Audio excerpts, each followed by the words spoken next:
Comite Civico del Valle hosted its 10th Annual Environmental Health Leadership Summit on November 1st and 2nd at Imperial Valley College. It brought community, health experts, and state officials together to discuss environmental issues affecting public health. This summit was an opportunity for a check-in from communities from throughout California. The 10 communities are participating in the AB 617 Community Emissions Reductions bill that was passed by Assemblymember Eduardo Garcia as well as Assemblymember Cristina Garcia, which really creates a whole new opportunity working alongside the regulatory agencies, the air district, the state air resources board to come up with a plan and a strategy and investment of reducing emissions.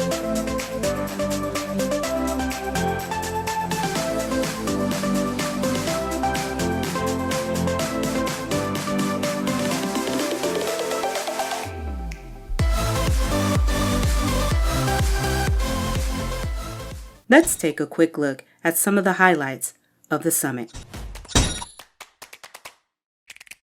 The summit included discussions and workshops on issues pressing the area. They included the Salton Sea, progress on new river projects, asthma awareness, air monitoring, and the impacts on communities that Assembly Bill 617 is currently having. The conference was great. It was very well attended and had representation from both Imperial County and Mexicali and other areas of the state in California and in Mexico. So it was well represented. There was definitely an intentional commitment to work together with our not only the other people from the state, but the people from Mexico as well.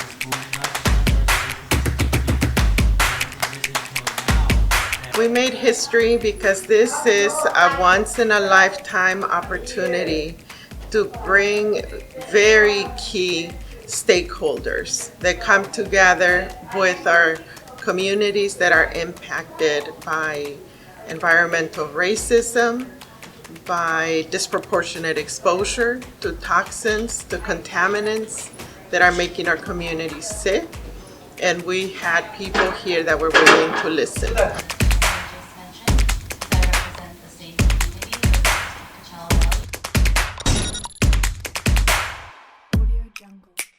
The summit provided an opportunity for the community to share their concerns directly with decision makers at state and federal levels. Well, what makes the conference unique is that we are community-based organizations that are involved in doing community science research in air quality. So we're able to present and share information that we've learned from doing our research with other community organizations, other concerned residents, and with government agencies as well. Individually, we can have good ideas. Individually, we can carry out messages. Individually, we can understand the law.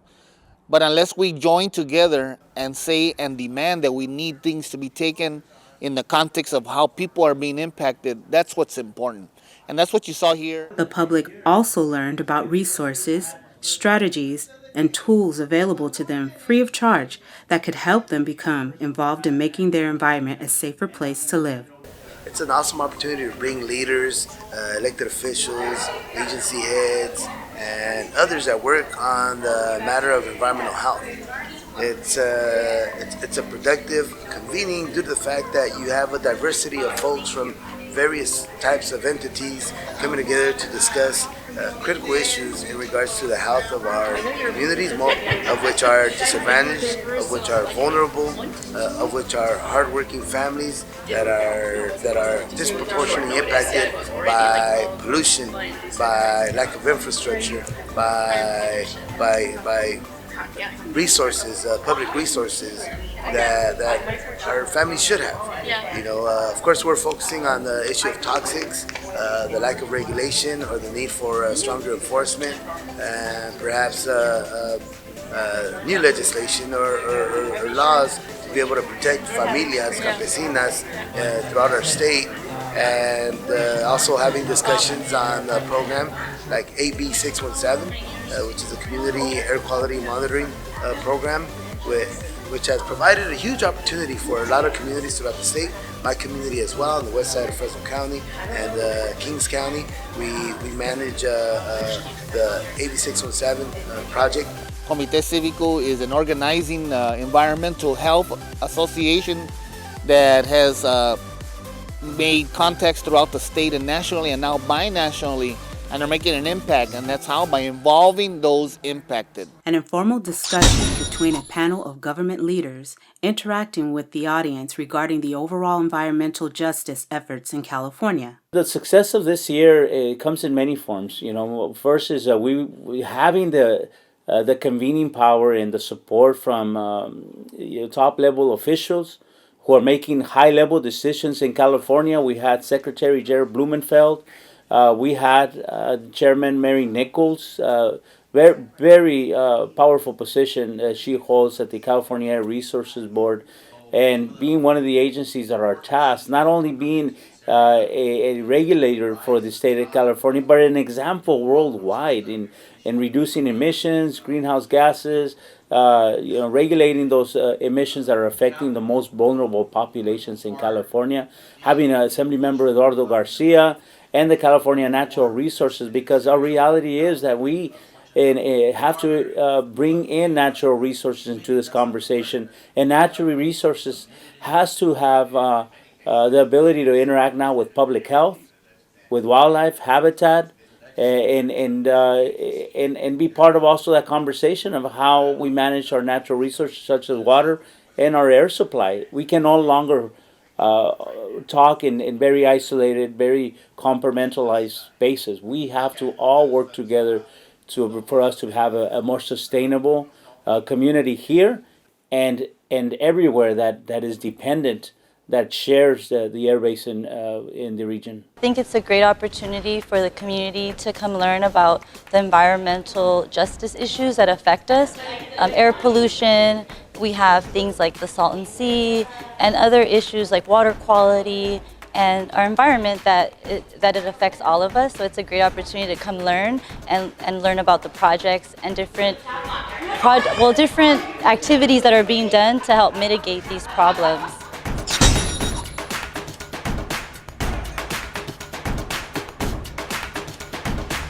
Assembly Bill 617 has been called the new frontier in air quality management.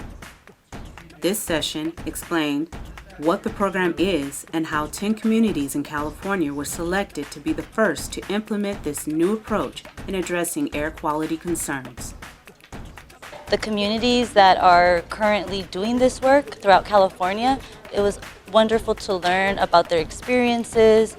Communities from East Oakland to Wilmington to San Diego. I just really enjoyed hearing these stories and successes and possible ways that here in the Eastern Coachella Valley we've been nominated for AB 617, the Community Air Monitoring and Emissions Reductions Program. So it's a great way to start doing the work that we need to be prepared when that AB 617 is implemented in our community, and making sure our community residents are aware, they're educated, and ready to be part of that process as well. A series of breakout sessions gave a closer look at what each AB 617 community is doing to implement the program. Not each seminar will fit each person who comes to visit. Each one has their specific ideas and agendas. Therefore, they have an opportunity to pick and choose which one best fits their needs.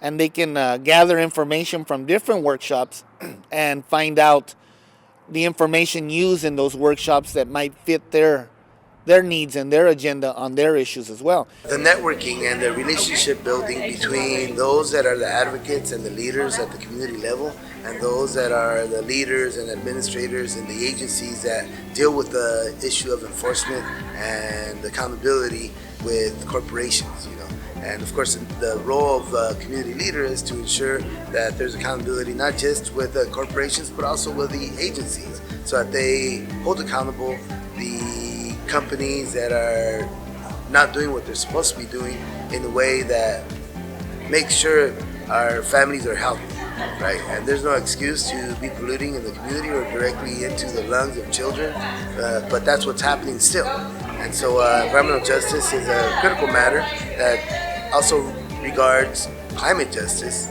And so those discussions are happening here this weekend, and it's been very productive.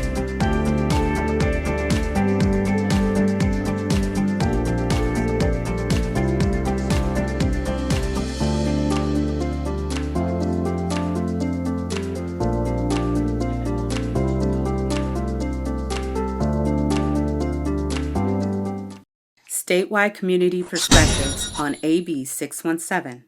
A panel discussed how goals are set for AB 617 communities.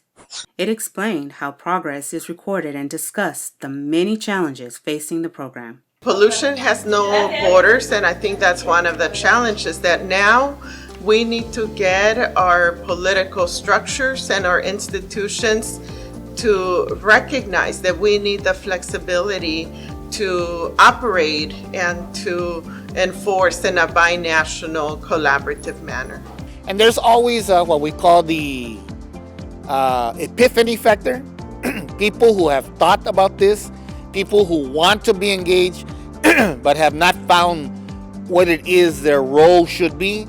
And a lot of times they have an epiphany at these workshops, and they find themselves within one of the workshops, or they continue on that strand and they find themselves, little bits of themselves in different workshops. I think that's really, really important.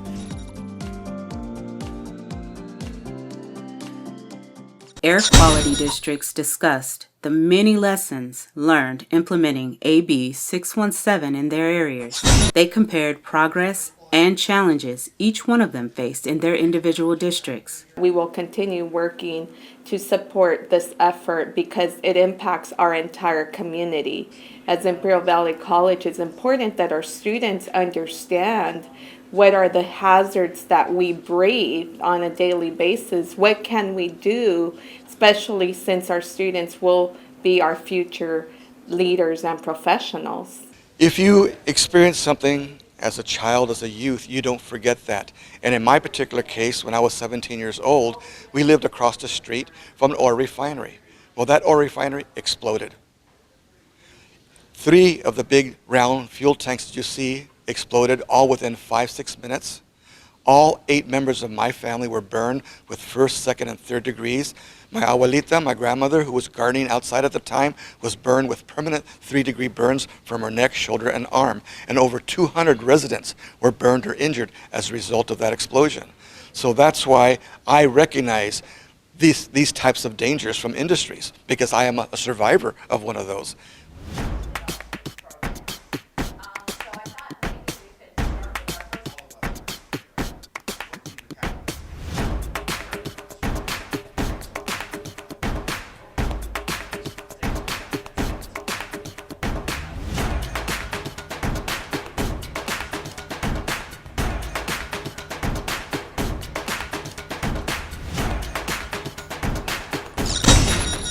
Binational collaboration.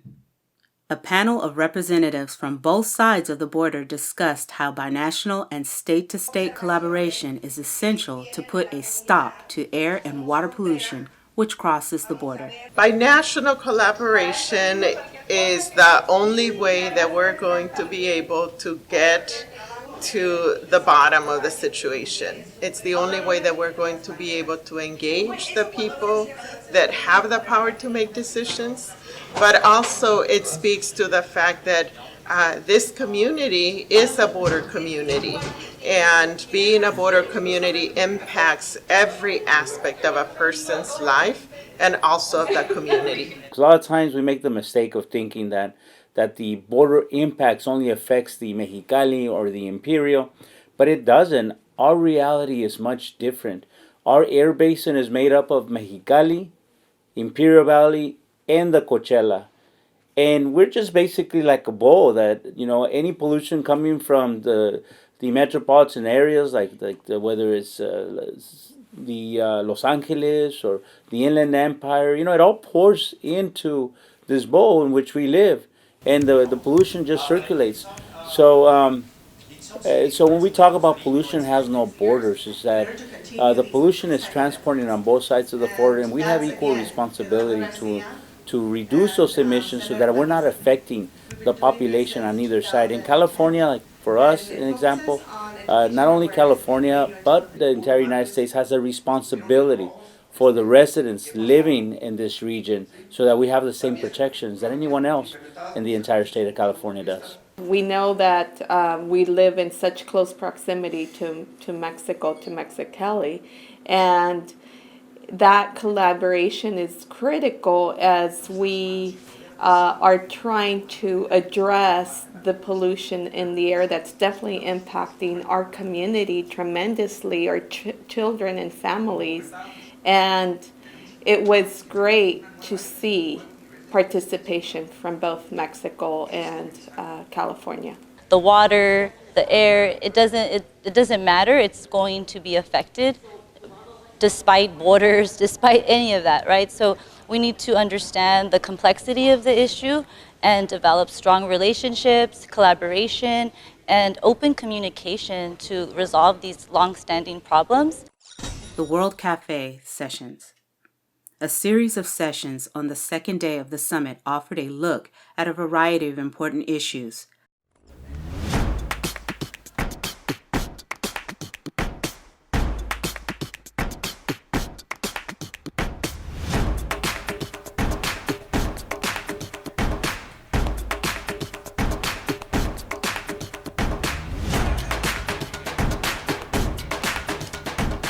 Really want to emphasize the importance of being educated about these issues and raising awareness because it affects all of us.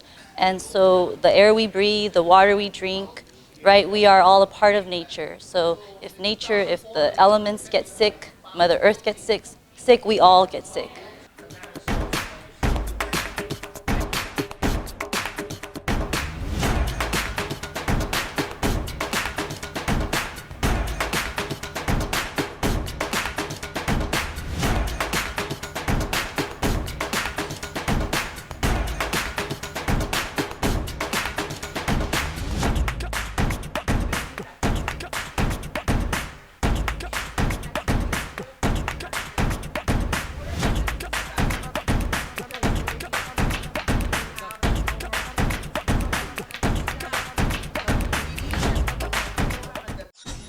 This session was the perfect way to tie in everything covered in this summit. A panel of experts discussed various ways the community could become more involved in making a difference where they live. Environmental racism signifies that we have a history of creating laws that apply to people of color disproportionately and that impact communities of color. African Americans, Latinos, Native Americans are more likely to be living in areas that have environmental contamination than other communities that are not of color. Comite Civico del Valle was founded on the principle that informed people build healthy communities and continues to incorporate this in all partnerships, research, and civic engagements taken by the organization. Last year, as part of our summit, we had a binational roundtable in which we had legislators from Baja California convened by our Assembly member Eduardo Garcia. And that was really a launching pad for us to create this conversation because every summit, our goal is to capture what those conversations are and what those priorities are for throughout the year. And we don't do it alone, as everybody who participates has an opportunity to be part of implementing those priorities, whether it's having better collaboration, whether it's connecting academic institutions, or helping each other as nonprofit organizations. I mean, anybody can really be part of that. And this year we came back, and that was our priority for last year, and there has been progress. In fact, over this last year, because there has been quite a few projects that are now grossly affecting the natural resources and the supply in Mexico, we've seen an increase of organizations, NGOs stepping up, and just activists stepping up because they are realizing these resources need to be there for everyone, and we share these resources, whether it's air, whether it's water, we share them on both sides of the border. So I really saw that there was a lot of progress this year in our summit, And there's enormous amount of organizations that are now working to that same end, is how do we build bridges? How do we work together? And how do we not let this border divide us, but in fact strengthen our ability to work together? And it's really promising what's happening right now. The 10th Annual Environmental Leadership Summit is just one of the many ways the Comite Civico has been serving for over 3 decades the children, students, community, and professionals in California. They provide a variety of programs such as promotoras, community outreach events, educator training, health education, and environmental health research. Comite Civico del Valle. Informed people build healthy communities.